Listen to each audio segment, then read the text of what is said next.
UP के deputy CM Keshav Prasad Maurya के एक पोस्ट से बिहार की सियासत में भूचाल आ गया। अब बिहार की इस राजनीति में इस पोस्ट को लेकर चर्चा जोर शोर पर है। ऐसे में आपको दिखाते हैं वो पोस्ट जिसने एनडीए में सीट बंटवारे को लेकर एक नई बहस को छेड़ दिया।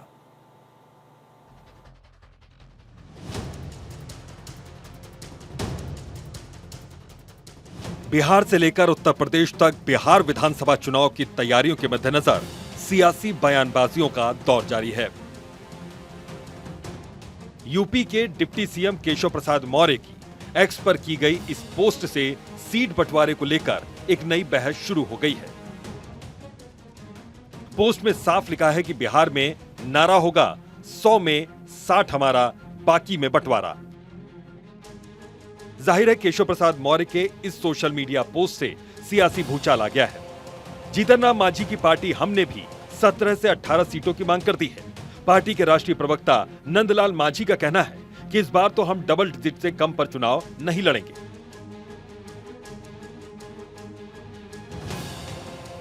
जब तक सीटों की संख्या पर सभी समीकरणों का मिलान नहीं हो जाता है, वरीय नेताओं के द्वारा नहीं उस पर किसी तरह की स्पष्ट चर्चा की जाती है, तब तक किसी भी तरह का लगता है कि चर्चा पर चर्चा करना हमको उचित नहीं समझ में आ रहा। लेकिन इतना हम कह सकते हैं कि हिंदुस्तानी अवाम मोर्चा गठबंधन घर में रहेगी तो सम्मानजनक सीटों के साथ रहेगी।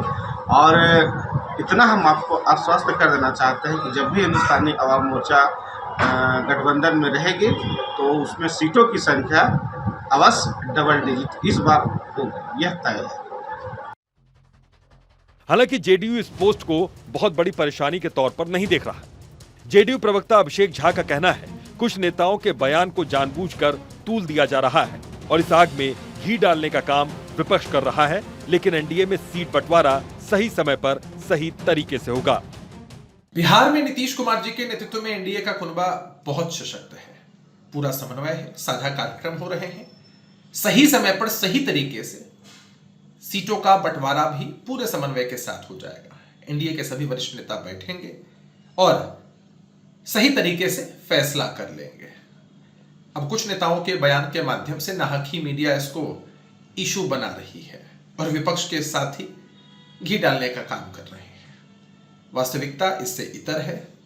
एनडीए का कुनबा पहले भी पूरे समन्वय के साथ चुनाव लड़ता रहा है, आगे भी लड़ेगा। जेडीयू का विपक्ष पर संदेह यूं ही नहीं है, क्योंकि विपक्ष इस मसले पर चुटकी ले रहा है। आरजेडी प्रवक्ता एजाज अहमद का दावा है कि महागठबंधन में एकजुटता है, यहां आपसी तालमेल अच्छा है। वहीं एनडीए में 19-20 का खेल चल रहा है।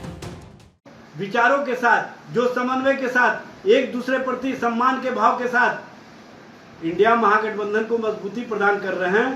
कांग्रेस और राष्ट्रीय जनता दल पुराने एलायंस पार्टनर है। एक दूसरे के विचार, एक दूसरे के सम्मान के भाव को आगे बढ़ाने का काम करते हैं। हमारे यहाँ विचारों का आदान प्रदान है, हमारे यहाँ एक दूसरे के प्रति सम्मान का भाव है और तेजस्वी जी के चेयरमैनशिप में इंडिया महागठबंधन लगातार जनता और जनता के मुद्दे के साथ जनता के बीच में जाने का काम कर रही है। हालांकि बीजेपी प्रवक्ता केशव प्रसाद मौर्य की बातों से इत्तेफाक रखते हुए नजर आए। उन्होंने दावा किया कि 100 में 60 से मतलब है 243 में 60% सीट एनडीए के पाले में आएंगी। बीजेपी प्रवक्ता तो ये तक दावा कर रहे हैं कि 100 में से 92 हमारा होगा। केशव प्रसाद मौर्य जी का बयान एक तरह से सही है कि 100 में 60 सीट एनडीए जीतेगा। मैं तो मानता हूं, यहाँ बिहार के नेताओं का मानना है, बिहार भाजपा का मानना है कि 100 में 92 हमारा होगा, बाकी 8 के लिए आपस में आरजेडी कांग्रेस के लोग दोहरा कुश्ती कर लें। हम लोग 92% सीटों के साथ, बहुत भारी बहुमत के साथ कम से कम 225 सीट लाने जा रहे हैं।